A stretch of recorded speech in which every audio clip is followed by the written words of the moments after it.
I'm Julianne DeLynn Hatton, and you're listening to Faith and Reason on the Mormon Faircast. This series will discuss the prophet Joseph Smith and the authenticity of the gospel he restored. I'll be speaking with Michael R. Ash, author of the book of Faith and Reason, 80 Evidences Supporting the Prophet Joseph Smith. Welcome, Michael Ash. Hi, Julianne. This is an interesting topic. We're speaking about the words thieves and robbers. Yeah, I find this to be a very fascinating topic. So what do you think about when you hear the word thief? Well, I think that when I hear thief or robber, to me, and I think most people, the words are interchangeable. It refers to some, bad person that's, stealing stuff from your home or robbing a bank or the 7-Eleven.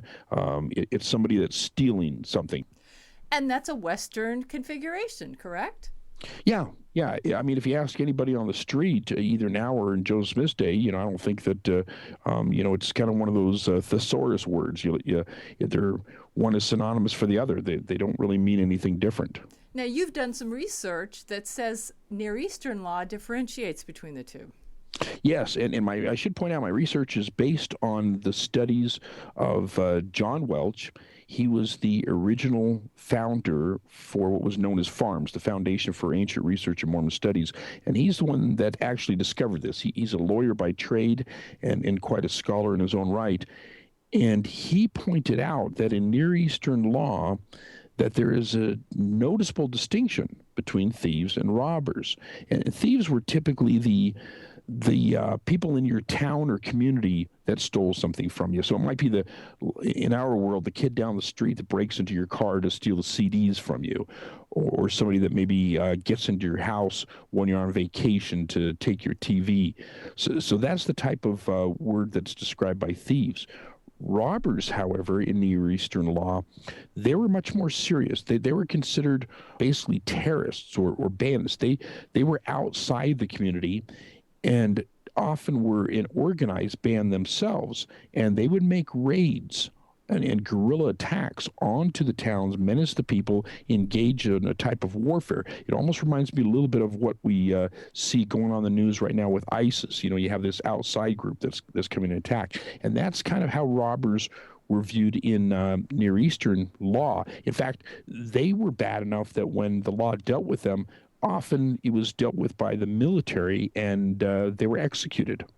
So if they were executed, and in the Middle East that robbers were dealt with differently, that segues perfectly into the Book of Mormon. Exactly. When you hear the Book of Mormon robbers, you think of the Gadianton robbers. And those were the same kind of people, that they were on the outside. They terrorized the people. They were an organized group. They menaced them. It was a type of warfare going on. And as John Welch pointed out, the Book of Mormon never incorrectly uses thieves versus robbers. Every time that we see it, it's always used properly. How would Joseph Smith have known this? There's no way that he could have known it. You could call it a lucky guess, but to have it a lucky guess throughout the entire Book of Mormon, that's just asking for too much. Thank you, Michael Ash. Thank you, Julianne. Thanks for listening to Faith and Reason on the Mormon Faircast. I'm your host, Julianne DeLynn Hatton, inviting you to keep the faith. Michael R. Ash is the author of the book Shaken Faith Syndrome, Strengthening One's Testimony in the Face of Criticism and Doubt, as well as the book of Faith and Reason, 80 Evidences Supporting the Prophet Joseph Smith. Faith and Reason is produced by Tom Hatton with music courtesy of Arthur Hatton. The opinions expressed in this podcast are not necessarily the views of Fair Mormon or the Church of Jesus Christ of Latter-day Saints. You can support this podcast by subscribing to it in iTunes and by rating it and writing a review.